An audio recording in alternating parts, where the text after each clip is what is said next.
ದೆಹಲಿಯಲ್ಲಿ ಸನ್ಮಾನ್ಯ ಪ್ರಧಾನಮಂತ್ರಿಗಳಾದ ಶ್ರೀ ನರೇಂದ್ರ ಮೋದಿಜಿ ಅವರ ಅಧಿಕೃತ ನಿವಾಸದ ಎದುರು ಕಾಂಗ್ರೆಸ್ ಪಕ್ಷ ಸಂವಿಧಾನ ಬಾಹಿರವಾಗಿ ನಡೆಸಿದಂಥ ಪ್ರತಿಭಟನೆಯನ್ನು ಖಂಡಿಸಿ ಇಂದು ಕಲಬುರಗಿ ನಗರದ ಸರ್ದಾರ್ ವಲ್ಲಭಾಯ್ ಪಟೇಲ್ ವೃತ್ತದಿಂದ ಕೆಪಿಸಿಸಿ ಕಚೇರಿಯವರೆಗೆ ಮುತ್ತಿಗೆ ಹಾಕಿರುವ ಪ್ರತಿಭಟನೆಯಲ್ಲಿ ಮಾಜಿ ವಿಧಾನ ಪರಿಷತ್ ಸದಸ್ಯರು ಹಾಗೂ ಬಳ್ಳಾರಿ ವಿಭಾಗದ ಪ್ರಭಾರಿಗಳಾದ ಶ್ರೀ ಅಮರನಾಥ್ ಪಾಟೀಲ್ ಮಹಗಾಂವ್ ಸರ್ ಅವರು ಭಾಗವಹಿಸಿದರು.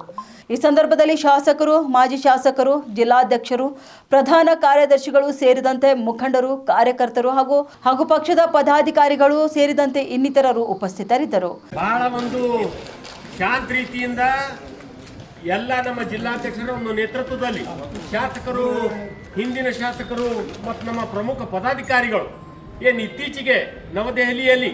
ಏನು ಕಾಂಗ್ರೆಸ್ ನೇತೃತ್ವದ ಒಂದು ರಾಹುಲ್ ಗಾಂಧಿಯವರ ನೇತೃತ್ವದಲ್ಲಿ ನಮ್ಮ ನೆಚ್ಚಿನ ಯಶಸ್ವಿ ಪ್ರಧಾನಮಂತ್ರಿಗಳ ನಿವಾಸದ ಎದುರುಗಡೆ ಅವ್ರು ಯಾವುದೇ ಸೂಚನೆ ಇಲ್ದಂಗೆ ಹೋಗಿ ಅವ್ರ ಮನೆ ಎದುರುಗಡೆ ಕೂತು ಏನು ಕೂತಿದ್ದಾರೆ. ಇವತ್ತು ಧರಣಿಯನ್ನು ಮಾಡಿದ್ದ ವಿರುದ್ಧವಾಗಿ ಇವತ್ತು ಇಡೀ ರಾಷ್ಟ್ರದ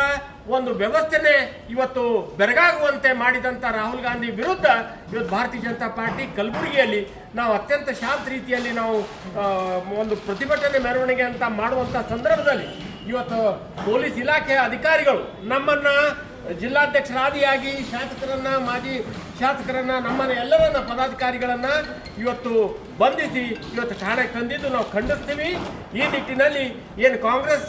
ಕಾಂಗ್ರೆಸ್ ಪಕ್ಷದ ಒಂದು ದುರಾಡಳಿತ ಇವತ್ತು ನಿನ್ನೆ ಮೊನ್ನೆ ನಾವು